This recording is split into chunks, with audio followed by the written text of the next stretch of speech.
Hello সকলকে, আশা করি সকলেই খুব ভালো আছেন।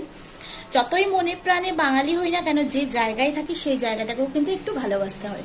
তো সেই রকমই আজকে ভাবলাম সাউথেরই কোনো ডিশ রান্না করি। আসলে এটা আমার খুব একটা ভালো লাগে না, আমার হাজব্যান্ডের খুব পছন্দ। তো ও অনেকদিন ধরে বলছে, আর আজকে সব সবজি যেহেতু রয়েছে তো সেই কারণে ভাবলাম ডিশটা বানিয়েই ফেলি।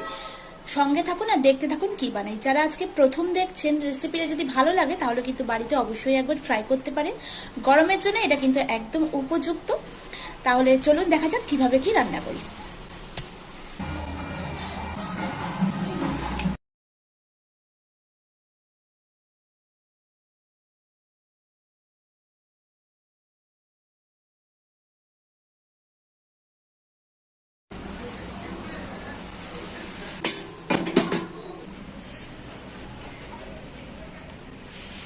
সবজিগুলো ভেজে নেবো হালকা করে।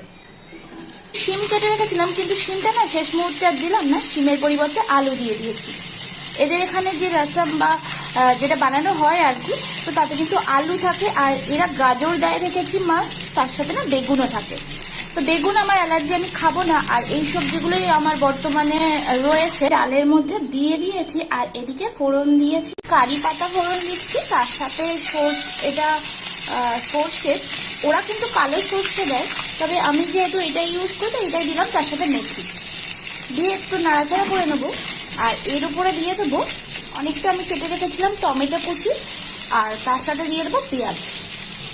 পেঁয়াজ দিয়ে এগুলোকে ভালো করে কিন্তু ভেজে নেবো, একটু মানে খুব লাল করে ভাজবো না, একটু কাঁচাই থাকবে পেঁয়াজগুলো, একটু সামান্য মানে একেবারে যেটাকে ব্রাউন কালার হয়ে যায় ততটা হবে না, কিছুটা ভেজে নিতে হবে। এর থেকে না একটা খুব সুন্দর স্মেল আসে, এটার জন্যই বেশ ভালো লাগে গন্ধটা। কিন্তু ভেজে নিয়েছি, এবার ডালটা দিয়ে দেবো এতে, যেটা সিদ্ধ করে রেখেছিলাম।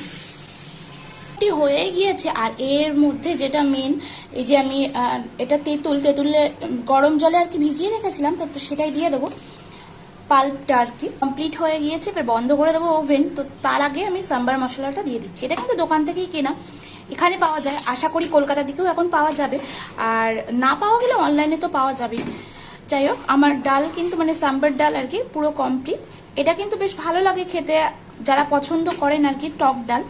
আমার অতটা ভালো লাগে না, তো গরমের জন্য কিন্তু এটা বেশ সুন্দর, আর এই মশলাটা দিলে বেশ সুন্দর একটা গন্ধ আসে। যাই হোক, কেমন লাগলো অবশ্যই জানাবেন। এখনকার মতন এই পর্যন্ত, সবাইকে শুভ দুপুর, টাটা।